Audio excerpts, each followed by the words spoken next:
Here we have a new 2024 GMC Canyon. This one comes in the AT4X trim level. We have that standard crew cab configuration. This color is deep bronze metallic. And then we have the obsidian rush interior. For the powertrain, we get a 2.7 liter Turbo Max 4-cylinder engine. That's made into an 8-speed automatic transmission. And a nice aggressive look here ever since they redesigned the Canyon for 2023. As we come around to the front end here, we do get our LED headlamps, LED daytime running lights, and LED fog lights. And really, really love the front face of these when they came out. Even the Colorados too, but the Canyon just does it for me. The rear end, I feel like we could have done a little better, but definitely the front end it looks really good. And we have 17-inch aluminum wheels here. Of course, bigger off-road tires that we can deflate, and I'll show you how to do that when we get to the interior. Passive keyless entry on the front two doors. Power door locks, memory seat functions, power windows, and then power mirrors are here. We do have blind spot monitors in those side mirrors. Love the obsidian rush trim though, just how it's kind of black with a little bit of white, and we have some red thrown in there. It's a very nice look. Trailer brake controller, hood release. You do get a manual tilt and telescoping steering wheel. And there's our power driver seat with two-way power lumbar support.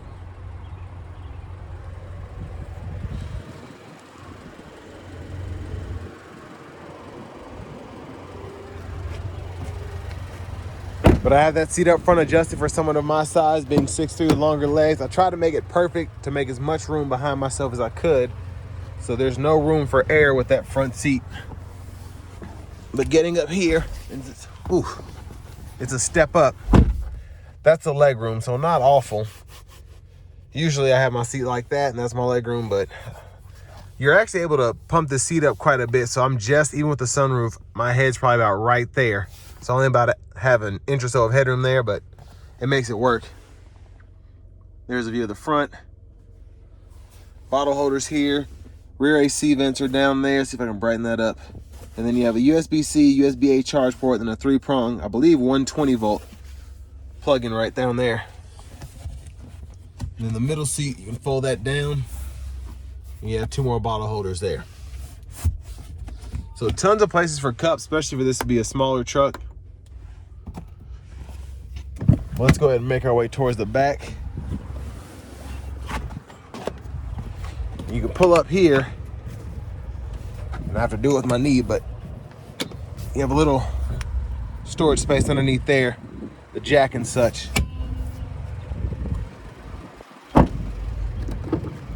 Fuel filler. And as we come around to the back end here, again, I feel like it could have been done better. I like the tail lamps, but they're not full LED. I would have liked to see that. But it's definitely not hideous. There's a look at the spare. Easy let down tailgate, and then we have another 120 volt 3-prong right there. Can't go wrong with the spray on bed liner.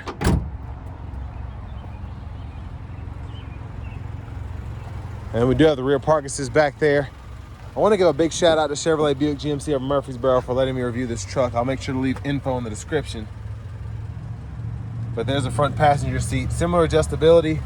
And then we do have that 2-way lumbar support too. Glove compartment there.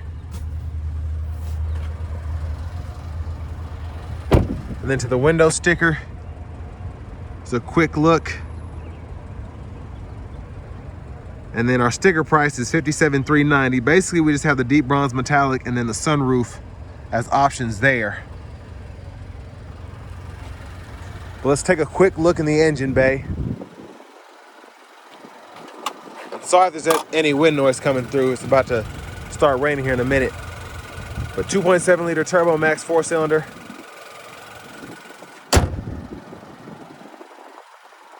And people have been holding on to these. I haven't actually been able to get one with miles on it so I can put my foot to the floor.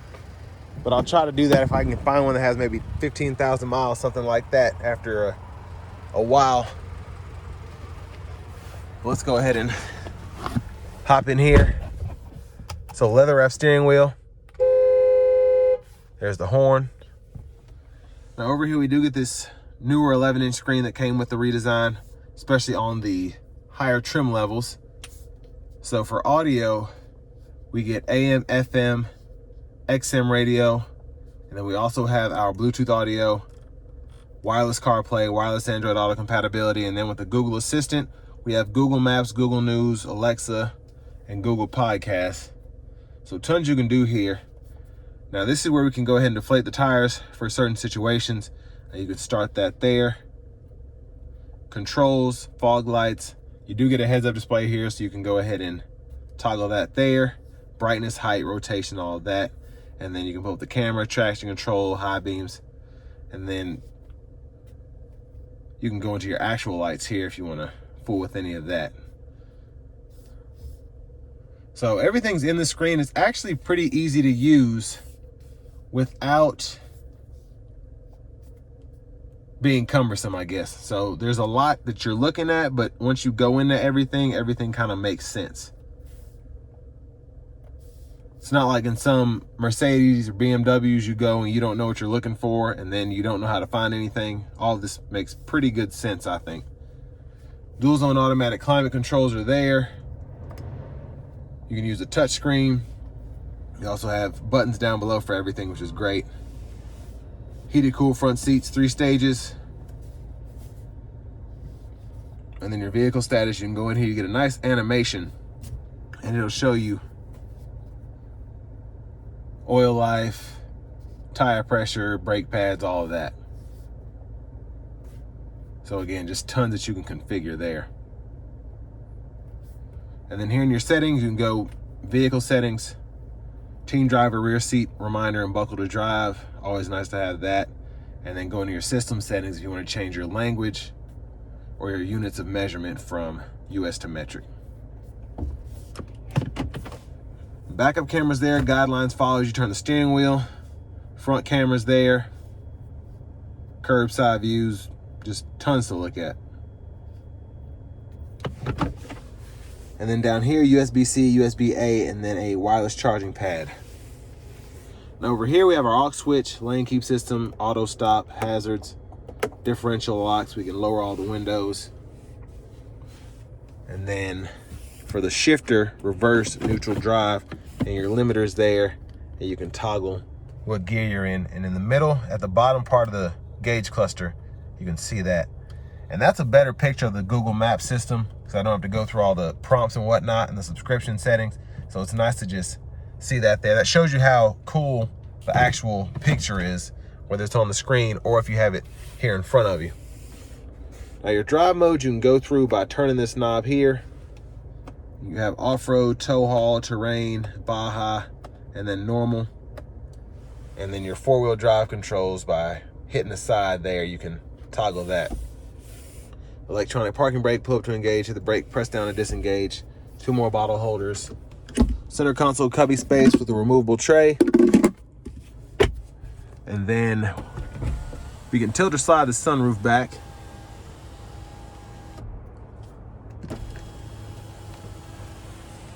And look at the back seat. We do have a sliding rear window, but it is manual, so I'm kind of disappointed in that.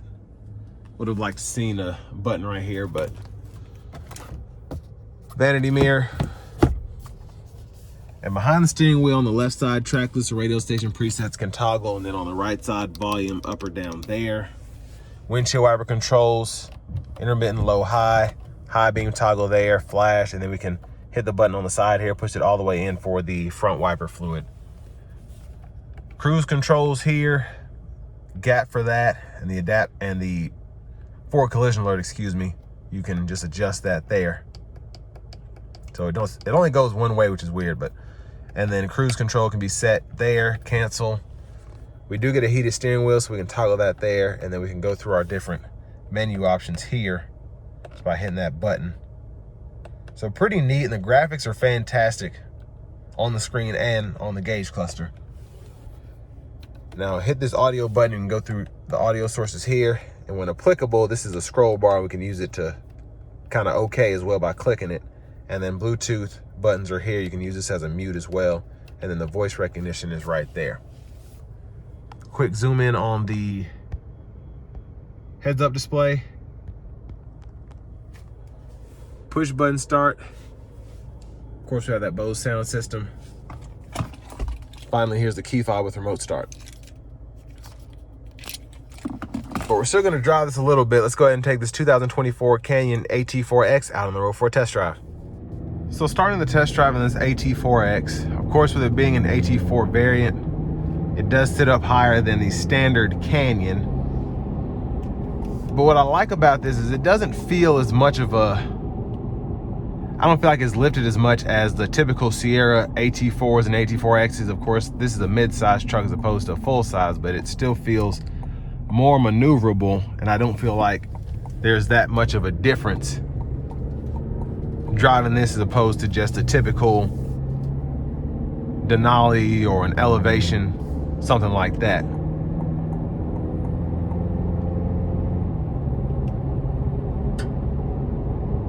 But getting on the interstate here, I'm going to try to give it a little bit, just not too much. Again, with this one only having 11 miles on it.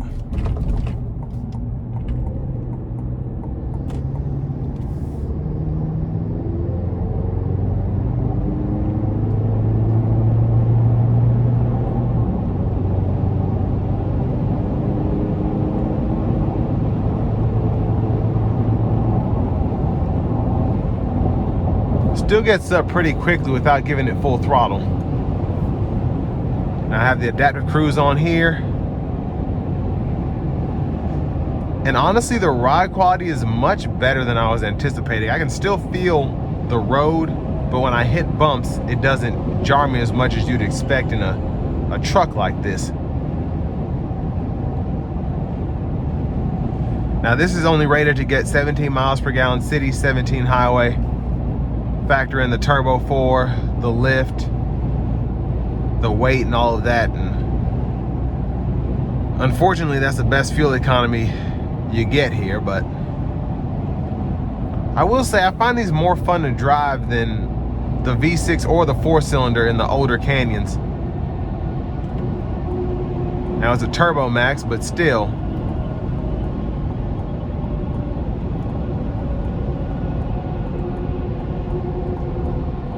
But wind noise isn't, or I should say road noise isn't bad, and the wind noise wasn't overly intrusive. I can hear it, but it's not loud, if that makes sense. I also have the sunroof shade back as well.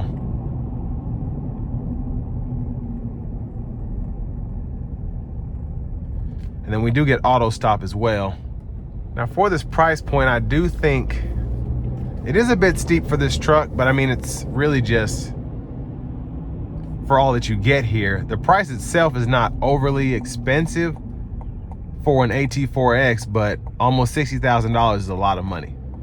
Now compared to the new Rangers, the new Tacoma, not sure how this will hold up. I feel like a lot of the smaller trucks, the mid-size pickups from Toyota, Ford, as well as GM were pretty lackluster in a lot of things. Now Ranger bringing the 2.3 turbo, they kind of, and even with the redesign as well, I feel like they were ahead of the curve because Toyota hadn't really touched anything for a minute in terms of their pickup truck lineup because everybody just liked what they had. And then Chevy, just with the Canyon and the Colorado, they were okay. You had the ZR2 trims, which were pretty cool, but for the most part, they just hadn't gone through many changes as well for several years. But this has come to the table, and I feel like the Colorado and the Canyon, and everybody was probably already in development anyway, but it really kind of pushed everybody to get their stuff together in terms of the new Tacoma and the new Ranger, which both look pretty good to me. We'll see how it holds up against these, but definitely love how they did the interior here. I feel like they didn't go full on Tesla and everything's through the touchscreen. You still have buttons and knobs, which is what this buyer likes.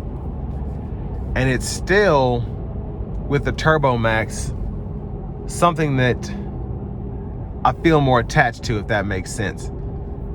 The engine just makes sense. It's powerful. It feels more like the Duramax diesel that was offered in the older generation Colorados and Canyons, as opposed to the 2.3 that's offered in the Ranger. And that's just my opinion. But I think this is definitely a head turner. It's fun to drive again, looks good, looks tough, and you've got all the tech you could want. You're just having to pay around $60,000, but inflation, everything's just high, so it is what it is. But with all that being said, this will bring me to the end of my review of this 2024 GMC Canyon AT4X.